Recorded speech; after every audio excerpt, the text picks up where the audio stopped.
In this guide, I'm going to be showing you how to update DayZ Cool Edition on Nintendo Switch 2. This is Miguel from Just Boz, and before we get into this guide, make sure to like the video and subscribe to the channel with all notifications on for more content like this. It really does help out the channel and we'd greatly appreciate it. If you have any questions, just ask them down in the comment section below. I'm going to be doing my best to reply to every single comment down there.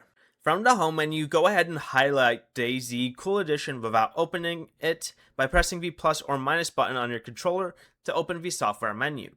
Then select Software Update from the left-hand menu and choose Via the Internet.